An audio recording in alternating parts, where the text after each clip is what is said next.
ಈ ದೇಶವನ್ನು ಕಂಡ್ರೆ ಹೊಗಳೋರ್ಗಿಂತ ಉಗುಳೋರೇ ಜಾಸ್ತಿ. ಅಕ್ಕಪಕ್ಕದ ರಾಷ್ಟ್ರಗಳೊಂದಿಗೆ ಕಿರಿಕ್ ಮಾಡಿಕೊಳ್ಳುವ ಈ ದೇಶವು ಅಲ್ಲಿನ ಹೆಣ್ಣು ಮಕ್ಕಳಿಗೇನೆ ಅವರ ಕುಟುಂಬಸ್ಥರಿಂದ ರಕ್ಷಣೆ ಇಲ್ಲದಂತಾಗಿದೆ ಅಂತೆ. ಪಾಕ್ ಎಂದರೆ ಸದಾ ಭಯೋತ್ಪಾದನೆ, ಕ್ರೂರತ್ವ, ಅಕ್ರಮ, ಅನಾಚಾರದಿಂದ ಕೂಡಿರುವ ದೇಶ ಎಂದೇ ಹೆಸರುವಾಸಿಯಾಗಿದೆ. ಈ ದೇಶವನ್ನು ಕಂಡ್ರೆ ಹೊಗಳೋರ್ಗಿಂತ ಉಗುಳೋರೇ ಜಾಸ್ತಿ. ಸದಾ ಒಂದಲ್ಲ ಒಂದು ಅನಾಚಾರ ಕೆಲಸಗಳಿಂದ ಅಕ್ಕಪಕ್ಕದ ರಾಷ್ಟ್ರಗಳೊಂದಿಗೆ ಕಿರಿಕ್ ಮಾಡಿಕೊಳ್ಳುವ ಈ ದೇಶವು ಈಗ ಮತ್ತೊಂದು ನಾಚಿಗೇಡಿತನ ಕೆಲಸದಿಂದಾಗಿ ಇಡೀ ಹೆಣ್ಣು ಕುಲವೇ ತಲೆ ತಗ್ಗಿಸುವ ಕೆಲಸ ಮಾಡಿದ್ದು. ಅಲ್ಲಿನ ಹೆಣ್ಣು ಮಕ್ಕಳಿಗೇನೆ ಅವರ ಕುಟುಂಬಸ್ಥರಿಂದ ರಕ್ಷಣೆ ಇಲ್ಲದಂತಾಗಿದೆ ಅಂತೆ. ಇದನ್ನ ನಾವು ಹೇಳ್ತಿಲ್ಲ, ಆ ದೇಶದ ಸಂಸದೆ ಡಿಬೇಟ್ ಒಂದರಲ್ಲಿ ಸ್ವತಃ ಅವರೇ ಹೇಳಿಕೊಂಡಿದ್ದಾರೆ. ಅದೇನು ಅಂತೀರಾ? ಹಾಗಿದ್ರೆ ಈ ಸ್ಟೋರಿ ನೋಡಿ.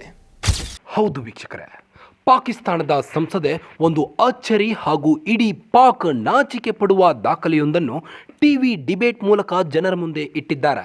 ಪಾಕ್ ಗಂಡಸರು ಒಂದು ಹೆಣ್ಣನ್ನು, ಅದರಲ್ಲೂ ತಮ್ಮ ಸಹೋದರರಿಗೆ ತಾಯಿಯನ್ನು ಹೇಗೆಲ್ಲ ನಡೆಸಿಕೊಳ್ಳುತ್ತಾರೆ ಎಂಬ ಸತ್ಯದ ಬಗ್ಗೆ ಎಳೆ ಎಳೆಯಾಗಿ ಬಿಚ್ಚಿಟ್ಟಿದ್ದಾರೆ.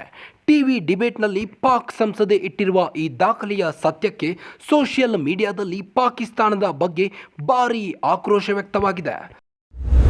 ಪಾಕಿಸ್ತಾನದಲ್ಲಿ 82% ಮಹಿಳೆಯರು ತಮ್ಮ ಮನೆಯ ಪುರುಷರಿಂದಲೇ ಅತ್ಯಾಚಾರಕ್ಕೆ ಒಳಗಾಗ್ತಿದ್ದಾರೆ ಎಂದು ಹೇಳಿದ್ದಾರೆ. ಈ ಬಗ್ಗೆ ಅತ್ಯಾಚಾರ ಆಗಿರುವ ಮಹಿಳೆಯರೇ ಹೇಳಿದ್ದಾರೆ.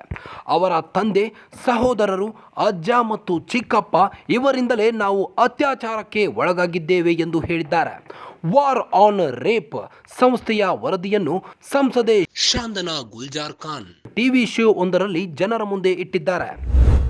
ಹೆಚ್ಚಿನ ಹುಡುಗಿಯರ ಮೇಲೆ ಅವರ ಮನೆಯ ಸದಸ್ಯರೇ ಅತ್ಯಾಚಾರ ಮಾಡಿದ್ದಾರೆ ಎಂದು ಹೇಳಿದ್ದಾರೆ. ಇನ್ನು ಈ ದಾಖಲೆಯನ್ನು ನೀಡಿರುವ ಗುಲ್ಜಾರ್ ಒಬ್ಬ ರಾಜಕಾರಣಿಯಾಗಿದ್ದು ಸಂಸದೆ ಕೂಡ ಹೌದು.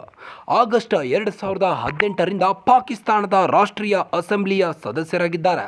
ಈ ಕಾರಣಕ್ಕೆ ಈ ಸುದ್ದಿ ಭಾರಿ ಸದ್ದು ಮಾಡುತ್ತಿದೆ. ಒಬ್ಬ ಸಂಸದೆಯ ದಾಖಲೆ ಸಹಿತ ಸಾಕ್ಷಿಯನ್ನು ನೀಡಿರುವ ಕಾರಣ ಪಾಕ್ನಲ್ಲಿ ಈ ಬಗ್ಗೆ ತಲ್ಲಣ ಸೃಷ್ಟಿಯಾಗಿದೆ. ಇನ್ನು ಅತ್ಯಾಚಾರಕ್ಕೆ ಒಳಗಾದ ಮಹಿಳೆಯರು ಗರ್ಭಿಣಿಯಾಗುತ್ತಾರೆ. ಅವರು ಯಾವ ಕಾರಣಕ್ಕೂ ಪೊಲೀಸರಿಗೆ ಈ ಬಗ್ಗೆ ದೂರು ನೀಡುವುದಿಲ್ಲ. ಬದಲಿಗೆ ಗರ್ಭಪಾತ ಮಾಡಿಕೊಳ್ಳಲು ಸ್ತ್ರೀರೋಗ ತಜ್ಞರ ಬಳಿ ಹೋಗುತ್ತಾರೆ. ಮಗಳ ಮೇಲೆ ತನ್ನ ಗಂಡ ಅತ್ಯಾಚಾರ ಮಾಡಿದರೂ ಆಕೆ ತನ್ನ ಗಂಡನನ್ನು ಬಿಡುವುದಿಲ್ಲ.